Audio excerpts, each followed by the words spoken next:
Welcome back to another SuperCoach video with me, JD. You are joining me for the round 18 review, which was one of the craziest rounds we've had so far for the year 2023.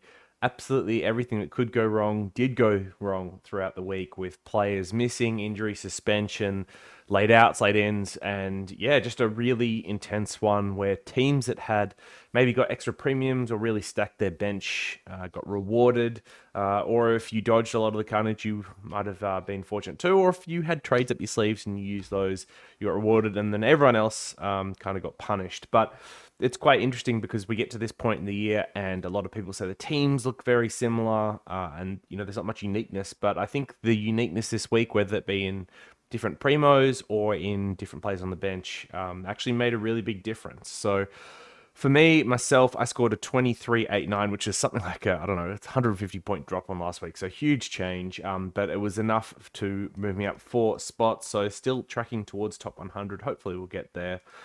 But yeah, just a so-so week for me. I had to field 2 rookies in Melican and Fletcher with the outs that I had. And Fletcher's score was good, but Melican's not so much. Pretty unfortunate for him to get the hamstring injury, which means he won't be playing anytime soon either. And I think it means I'm just down to 1 bench cover now, which is Fletcher. Although Roberts played well in the 2s, he could be back this week. I think Bull played okay as well, but I don't know if it was enough to get a recall. So my trade for the week was just the one. It was Green, who is out for 3 weeks with a hamstring. It could be less than that, but 3 weeks is what the club reported. And I brought in Caleb Daniel, which is just so annoying. Firstly, I was looking at Davey DeSoldo, and as it turns out, that would have netted me more points this week and given me the extra bit of cover. Although I'd still need to then trade Green this week and it'd put me down to 0 trades, which I don't know if I love that. But secondly, if I knew that Green was going to be out, I would have traded Daniel to someone else, probably another premium mid or something. But yeah, this is pretty annoying. He scored his worst score for the year on debut, which is annoying. But I guess the nice thing about the Dogs is they've got a pretty good fixture coming up. So Essendon this week. Then what is it the week after? GWS.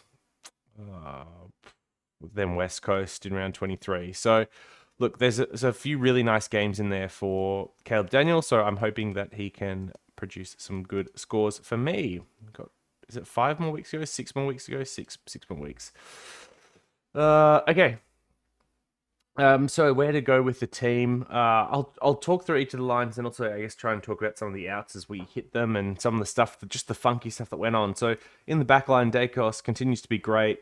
Stewart score tunning up in a game where they absolutely dominated the Dons was pretty good, and then Dawson was good in that game, but not enough to get them over the line.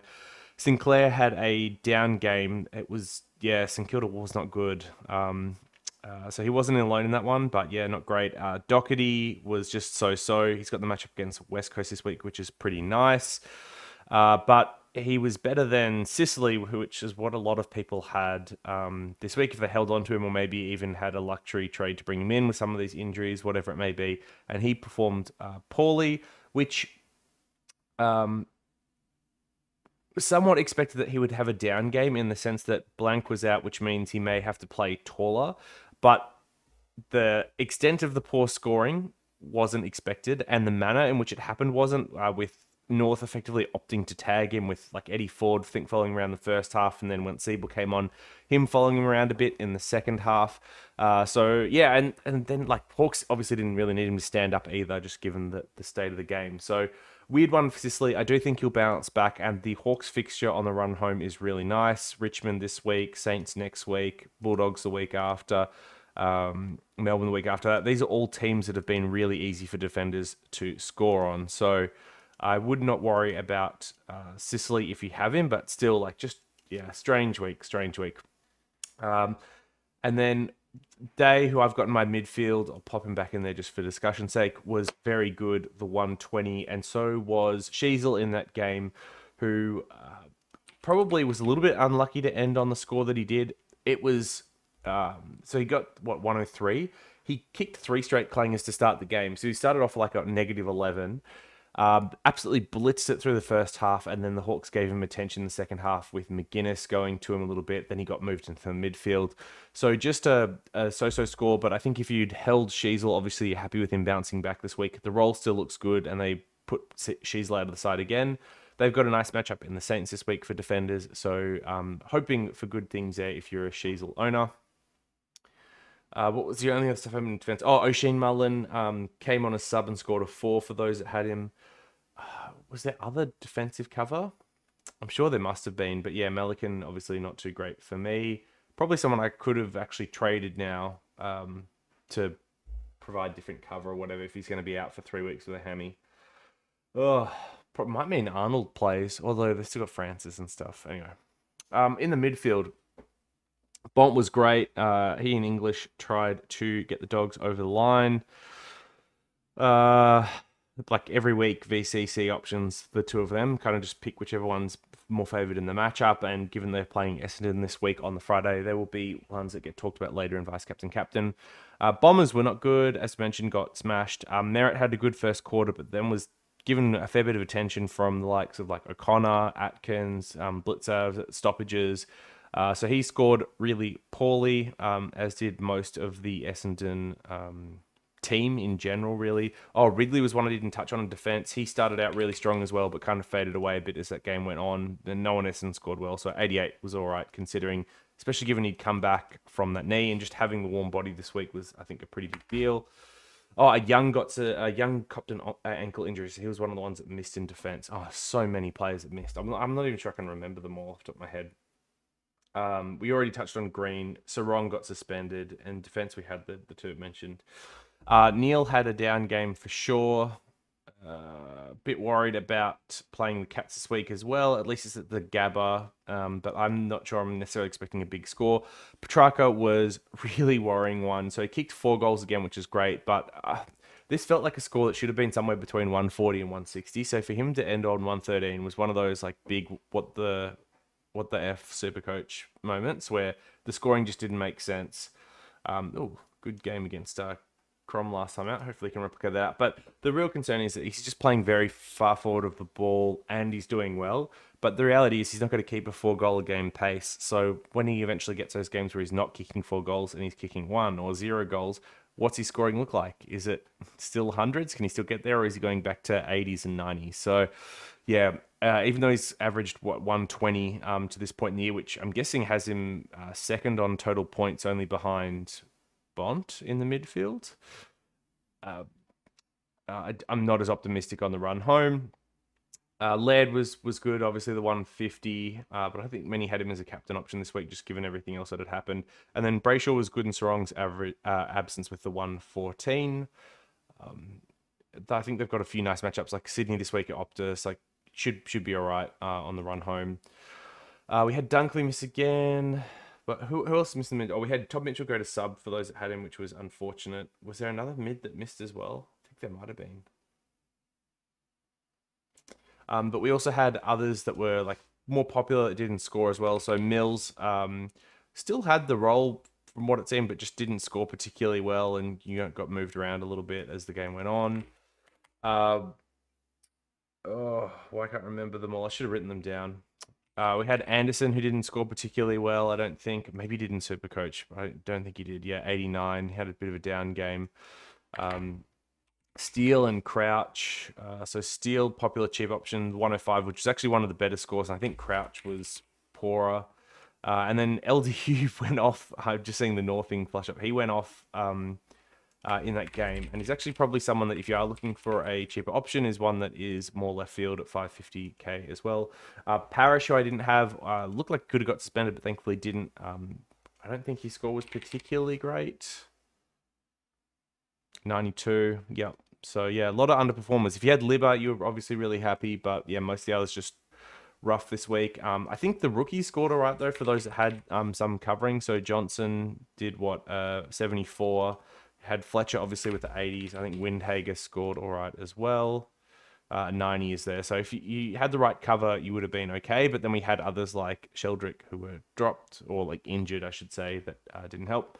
Rucks, so English was good.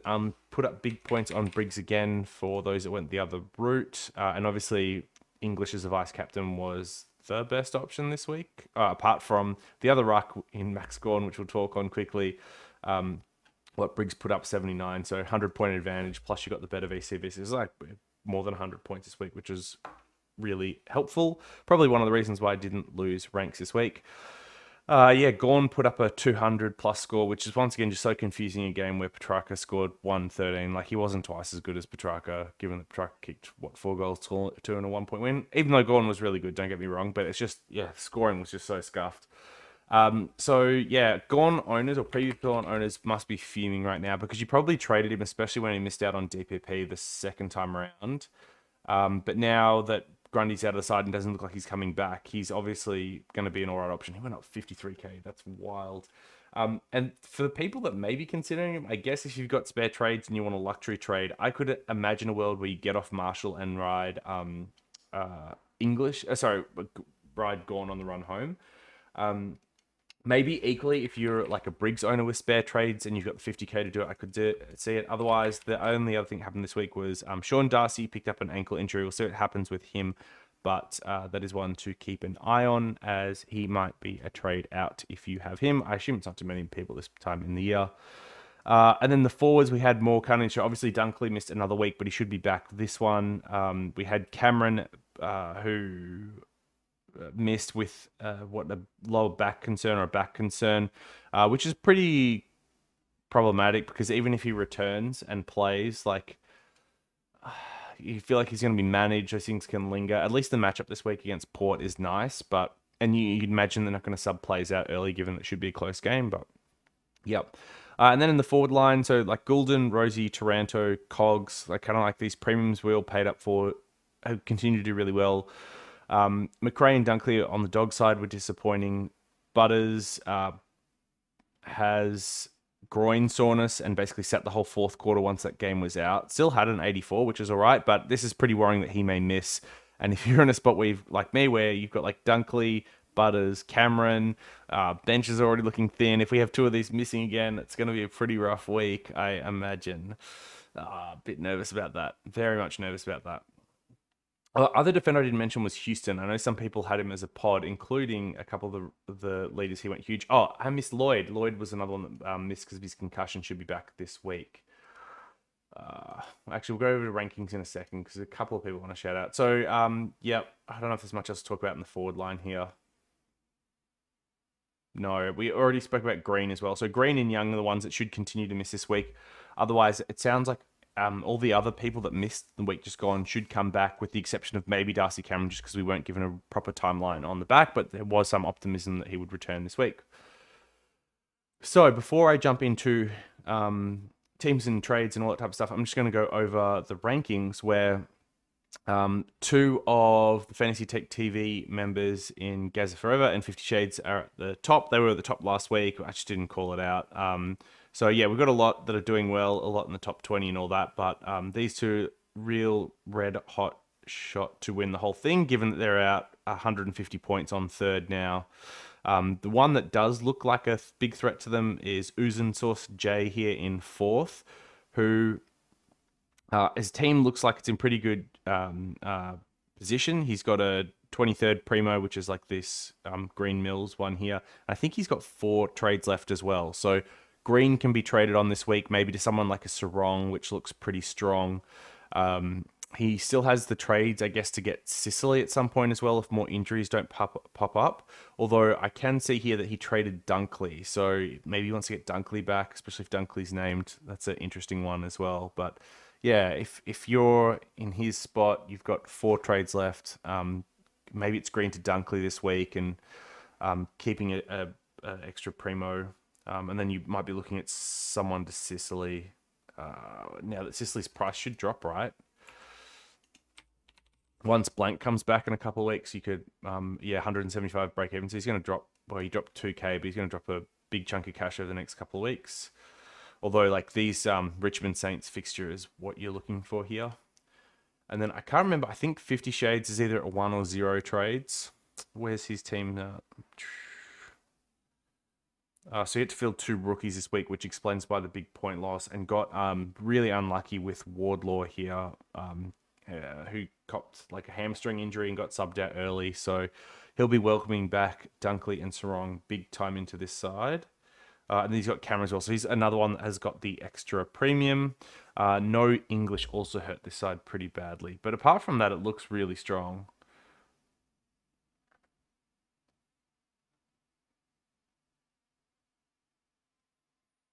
Will Day did wonders here. And then Gaza forever.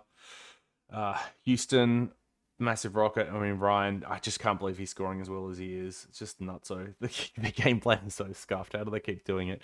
Thankfully, he didn't have to field the Ocean Mullen 4. So also had Sarong, get him back next week. Had to field Cooper Harvey. So a poor 37 here, and then had to take Sturt's 45. So it's pretty crazy. Even these top teams are in a position where they're fielding some of these poor rookies, and it does leave the door open to someone like a Ooze and Source that didn't have any of the poor rookies, obviously missed some of the injuries or has traded them out, using the extra trades to their advantage and been able to field some better scores. So I think that's going to be the battle. I have a feeling Cash Scratch Fever is in a similar spot to these others. So like, yeah, Dunkley, Cameron to come back, played 2 rookies this week, got better scores than most out of them, which is nice. But I think, he's got Sicily, which is good. Oh, benched the Atkins 112. That's wild. Oh, unlucky there. Almost wish you had someone that missed like a Lloyd or whatever just so you could get that score. So, yeah, I think he's in a spot where he's probably at a position where this team is just dominated by the other 2 ahead with the 150-point advantage and then doesn't have the trade. So I think it's between Gaza Forever, 50 Shades, and Ooze and Source for who wins it from here, which will be pretty interesting to watch. I don't think Oozen's one of ours, but if you are, please say hi. I know 50 Shades and Gaza both are. Gaza had the preseason package. So, yeah, watching with, well, pretty eager to watch. And then just have a quick look at leagues. 20-man. Still got the top 10. 18 still leading. 16 and 14 we're not playing, but DRC is leading 16, so good on them. 12 we've got. 10 we've got. 8 we've got. 6 we've got. So yeah, I think I'm in all of those leagues. So what's that? We're in 6 different spots and we've got the top 1 in all of them, which is good, and the top 2 overall. So that's pretty good from a community perspective, which is always great. So to finish off this week, my team, let's hit the optimizer, see what it does.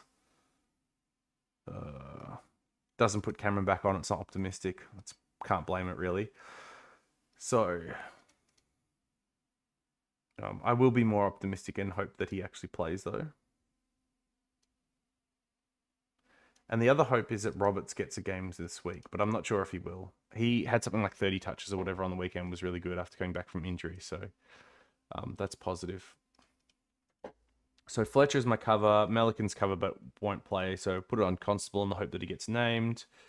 And then we'll just leave the E there just in case I have to swap one out. And then Cameron, we'll hope that he plays. And we'll put the E on Roberts. Vice captain, captain. So this is a pretty interesting week. Dons and Dogs have both been, I think, harder teams to score on for mids. Essendon says it's just middle. Dogs is like one of the harder ones. So look, you could maybe go Bont here, especially if you think the Dogs are going to get on top of Essendon. I don't think Merritts gets tagged, but he hasn't got great history, so probably avoid there. Bont's got pretty decent history, so I think you could go him. Otherwise, English would be the other one that's interesting. Whether Draper's back or not. Oh, look, he put a 204 on us in 2020. I think I blacked that out. Didn't play us in 2022, so he's got good history. I think English I might just roll with back-to-back. But we'll see what happens, because Brian played well enough this week to get another game. Wiedemann probably should be dropped at this point, so I could see them running both Phillips returning from suspension and Brian. And if they run the two rucks, maybe worried about how that affects English, but I think he's probably someone that you could roll with as a vice captain again this week. Richmond Hawks, probably not touching anyone in that game. Richmond have been somewhat easy for defenders to score on, I believe. Yeah, 15th. So, yep. So you could potentially go like Sicily VC if you want to buy into the bounce back. But once again, if they haven't named the like blank or someone like that, if he's not back from injury, I probably would avoid. Carlton versus West Coast. If you do have like a Chera or something, you could probably vice captain him. I don't know if I trust him. Similarly, I think you could probably vice captain Doherty in that matchup as well, and hope that he gets some big junk. If you don't have English, like if you're a Briggs owner or something like that. Brisbane against Geelong, I wouldn't touch anyone in that matchup. Fremantle against Sydney, I probably wouldn't touch anyone in that matchup. Port against Collingwood. Now, Port was the team that tried to tag Dacos at the start of the year, but he still went 150. They used Sam Powell Pepper, I want to say, and it just didn't really work out. Port wasn't in as good form back then, and I don't believe that game was in Adelaide. I think it was at the G. So, look, Port have been better at home, but they are looking a little bit beaten up now, just with their long run of wins. It should be a really good game. Like, it's obviously game of the round to watch. Being in New South Wales, I'm going to get the Sydney game free to air, of course, though, which is just a shame. And then you have to watch it on KO, and you're in, Discord talking on live chat, and you're like 5 seconds behind everyone else. Just painful. But yeah, I probably still wouldn't touch Dacos in that matchup, just given Port's form. GWS against Gold Coast, there's no one in there that I would really look to as a captain option. Melbourne against Adelaide, I think they're probably a little bit more interesting here. So Petrarca we stumbled across, had a 189 last time they played last year, but no Oliver, and given how much forward he's been playing, I don't think he's someone you could really look to. And that leaves either Dawson, who had a 144 in them last year, or Laird, who had a 130 and has good history against them as your captain options. And I don't mind either of these at the moment. It feels like they've been flip-flopping a little bit on who's been the better captain option. But just given that, like, Laird's had a couple of dud games, like, maybe you just feel safer with Dawson as your captain. Probably, if you're going him as a captain option. And then St Kilda North, I don't think you can really go anyone in that matchup either. Maybe you could go Marshall. I don't know what his history is like against North. Not that great. But Cherry's been, this has been hard to score on, but I don't think Cherry, that's true. For like Goldie, it has been. So I think I'm looking at English into Dawson, English into Laird. I'm sure more options will come to mind as the week goes on, but it's just really the only ones I see. I'm not really keen in Taranto against the Hawks or anything like that. So that's probably it. Cover is definitely running low, hoping for some returns this week. Yeah, otherwise, if you have any questions about players, trade-in targets, trade-out targets, all that type of stuff, let me know. But otherwise, we're just coasting to the end. I'm unfortunately got Daniel where I probably would have wanted someone else, but it is what it is now. We'll just ride it out from here. Hope your team's going well. Hope you had a good round and avoided the carnage and you set up for the last 6 games. Hit me up below if you've got any questions. Otherwise, I'll see you in the next one as always. Peace.